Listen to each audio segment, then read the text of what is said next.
तर कशा आहात? चांगलेत ना? चांगलेच. मी वैशाली ब्लॉगमध्ये तुमचं सगळ्यांचं स्वागत आहे.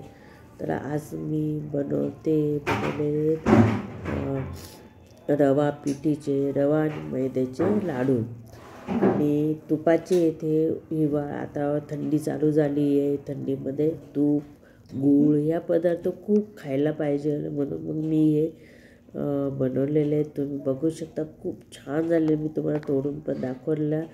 खूप सुंदर झाले. चला मग बघूया याच्यासाठी काय काय साहित्य लागणार आहे. याच्यासाठी मी 1 वाटी रवा घेतला आहे. त्याच वाटीने 1 वाटी मैदा घेतलेला आहे आणि काजू बदाम खारीक आणि खोबरं हे सगळं घेतलं. इथं मी खारीकचा चुरा घेतलेला म्हणजे रेडीमेड दळलेला भेटतो तो घेतलेला. त्याच्या जागेवर तुम्ही अख्खी खारीक दळून घेऊ शकता.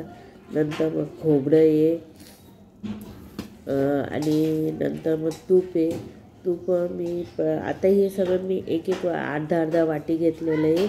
मोठी अर्धा वाटी. आणि तूप आपण लागतं जसं लागेल तसं टाकूया, कारण की ना तूपचं प्रमाण फिक्स नसतं. आणि त्यानंतर मग इथं पिठी साखर घेतलेली. पिठी साखर मी 1 वाटी घेतलेली. आता तुम्हाला जास्त गोड लागत असेल तर तुम्ही जास्त घेऊ शकता, कमी गोड लागत असेल तर खूप कमी घेऊ शकता. तर इथं हे सगळं घेतलेलं आहे. पिठी साखर दळूनच मोजायची, अख्खी मोजायची नाही. आता मी आधी रवा आणि मैदा तो भाजून घेईन तुपामध्ये.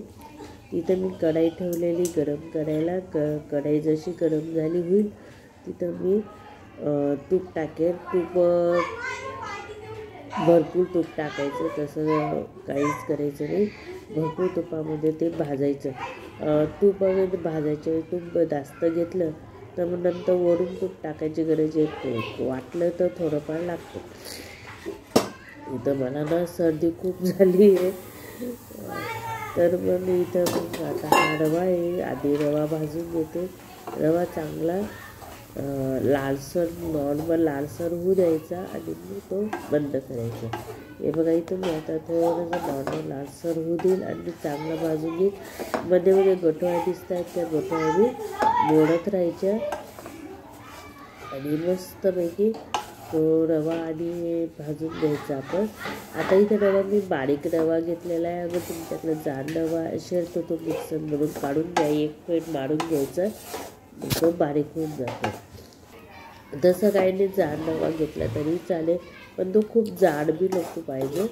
तो खूप जाड असेल ना तर तुम्ही मिक्सरमधून काढून घ्या. आता इथं हा रवा आपला भाजला गेलेला आहे, तो मी काढून घेईल आणि मैदा घेईल. आता इथं परत तूप टाकेल आणि मैदा पण भाजून घेईल. जसं रवा आपण भाजला तसंच मैदा पण भाजून घेईल आणि मस्तपैकी इकडे इथं आपण मैदाही चांगला तसंच रवा जसा भाजला तसा भाजून घेऊया. तो पण थोडंसं नॉर्मल असं होऊ द्यायचं, जास्त लाल नाही करायचं, नाही तर असं याच्यासाठी लागेल. तो थोडासा लाल होऊ द्यायचं, जास्त नाही. ते बघा मस्त म्हणजे आपण भाजून घेऊया. आणि ज्या गोठ्या होतील ना त्याही मोडत राहत जा, कारण की त्याच्याने एकदम गोठ्या होऊन जातात. खूप त्याच्यात हे होऊन जातं. तर मग इथं मी माझा रवाही मस्तपैकी भाजून चालला आहे आणि मस्तपैकी हे करायचं. हे बघा रवाही मस्तपैकी भाजला गेला. तुम्ही बघू शकता. मस्त अजून मी 5-10 मिनटं अजून चालू आहे. बघा इथं आता मी दोघं मिक्स करून घेतलेले रवा आणि मैदा. ते दोघं भाजून मी इथं कढईमध्ये काढलं आणि ते दोघं मस्तपैकी भाजून मिक्स करून घेईल. आणि ज्या थोड्याफार गोठवळ्या राहिल्या असतील त्याही मोडून घेईल. त्यानंतर मग मी याच्यात पिठी साखर टाकेल. पिठी साखर पण मस्तपैकी चाळून घेईल, मिक्स करून घेईल. आणि ते कसं गरम असतं ना तोपर्यंतच ते सगळं मिक्स होऊन जाईल.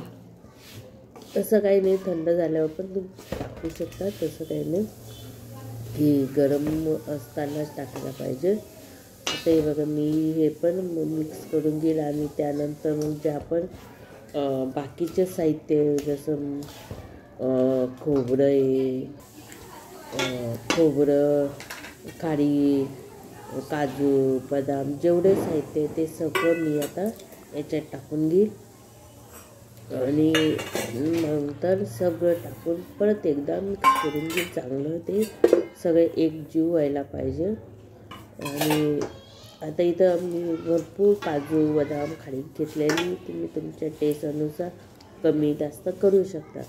मला ना म्हणजे काजू बदाम भरपूर टाकून आवडतं म्हणून मी तसं बनवलं. माझ्या रोहनला बी तसंच आवडतं. त्यानंतर मी हे चांगलं मिक्स झाल्यानंतर मी इथं तूप गरम करायला ठेवलेलं आहे.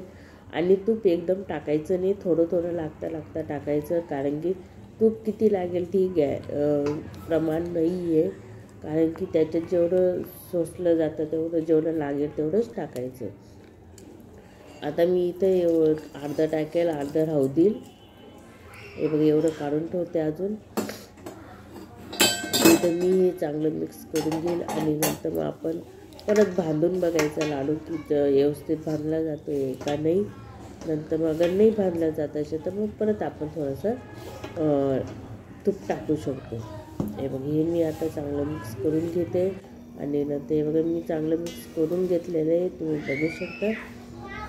आणि त्यानंतर मग मी ना एक लाडू बांधून बघेल. अगर तो चांगला येईल तर मग मी काही तूप टाकणार नाही, पण मग अगर लगेच फुटत असेल तर मग मी लाडू थोडंसं अजून जे आपण काढून ठेवलेलं तूप आहे ते परत टाकेल. ते बघा आता मी एक लाडू बांधून दाखवते तुम्हाला. तसा बांधला तर जातोय तो, बघू शकता तुम्ही. बघा मस्त तरी तो थोडासा बांधता भुगा होतोय, बघू शकता तुम्ही.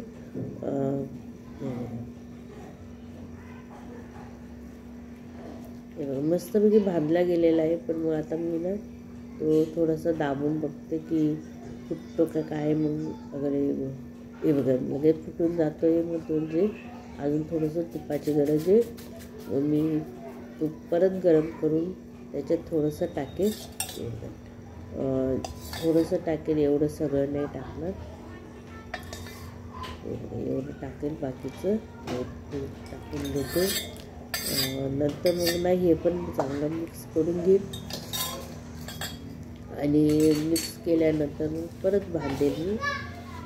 तसं मला वाटतं आता नाही लागणार तूप, कारण की भरपूर तूप झालेलं आहे आणि भरपूर आपण तूप टाकलेलं आहे, आता लागणार नाही. हे मस्तपैकी आता एक साईडने थोडं आपण घेऊन तो लाडू बांधून घेऊया. हे बघा मस्तपैकी हे बघा तुम्ही बघू शकता कलर किती छान कलर आलेला आहे. हां याच्यात आता तुम्ही अगर डिंक वगैरे असलं ना, डिंक बी तुम्ही तळून टाकू शकता. पण मी यावेळेस आत्ता नाही टाकलं डिंक, जेव्हा गव्हाचे बनवेल ना तेव्हा टाकेल. त्याचाही मागच्या वर्षी मी व्हिडिओ बनवलेला आहे, मागच्या वर्षाचा, तिथं तुम्ही जाऊन बघू शकता डिंकसहित. ते लाडू बांधायचे बाकी अजून, ते नंतर मी बांधे. बघा मस्त हे बघा किती छान झालेले आहेत लाडू आपले. आणि हिवाळ्यात थंडीमध्ये खूप भरपूर खायला पाहिजे. तूप गूळ हे पदार्थ खूप खायला पाहिजे, चांगले असतात, टेस्टी आणि पौष्टिक वस्तू असतात, या गोष्टी खायला पाहिजे. आता हे बघा मी बघा मस्तपैकी बांधले गेले आहेत माझे. बघा किती छान बांधले जात आहेत, बघू शकता तुम्ही. आणि एकसारखे येता येईल बघा मस्तपैकी बघू शकता किती छान बांधले गेलेले. अजून एक दोन तुम्हाला बांधून दाखवते.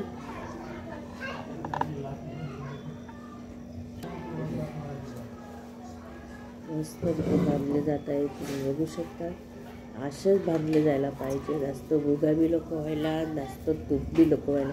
जास्त तूप झालं ना आपण बांधताना खाली ते नितळतं पण हातात मग, आणि ते चिपकून जातात, असे पेढ्यासारखे होतात. ते लाडू नाही होत, पेढा होऊन जातो माझ्यांचं. पण मग हे एकदम बरोबर आपलं प्रमाण झालेलं आहे. माझ्यामध्ये थोडंसं तूप उरलेलं असेल, माझ्यामध्ये किती उरलं आहे मी पाहिलं नाही आहे. अर्धा किलोचा डबा होता तो. त्याच्यात किती उरलं मी पाहिलं नाही, थोडंसं उरलं असेल माझ्यामध्ये. हे बघा मस्तपैकी भाजले गेलेले आहेत. दरवेळी माझं तूप घरचं असतं, पण यावेळेस घरचं नव्हतं म्हणून मी रेडीमेड आणलं तूप. तुम्ही कुठलंही तूप वापरू शकता, तसं काही नाही. आणि इतर तुपच्याऐवजी तुम्ही तेल बी वापरू शकता, तसं काही नाही आहे. पण मग तूप कसं हिवाळ्यात थंडीमध्ये तूप खायला पाहिजे म्हणून मग तुपाचे भाजले मी. आणि मला तुपाचेच आवडतात हे लाडू. तुपातच खूप छान लागतात, तुपामध्ये खूप सुंदर लागतात. आता इथे माझे लाडू भाजले चालले, पटापट होत आहे, इतके सुंदर होत आहे ना, बघायला बघू शकता तुम्ही. मला ना सर्दीनं खूप जाम केलेलं आहे. आता हे बघा, हे मस्तपैकी भाजले गेलेले आहेत आपले आणि मस्तपैकी होत आहेत. अशाच पद्धतीने मी बाकी सगळे बांधून घेईन आणि चवीदार होईल. रोहनने तर लगेच एकत्र खायला सुरुवात बी केली, बांधते मी आणि तो एकत्र खातोय. तर हे बघा, तुम्ही बघू शकता माझे या पद्धतीने माझे सगळे लाडू बांधले गेलेले आहेत. तुम्ही बघू शकता किती छान लाडू झालेले आहेत. मी तुम्हाला एक प्लेटमध्ये काढून दाखवले. बघा, तुम्ही बघू शकता किती छान लाडू झालेले आहेत, किती सुंदर झाले आणि एकसारखे आलेले आहेत आणि मस्तपैकी आले. कलर बी खूप सुंदर आला त्यांचा,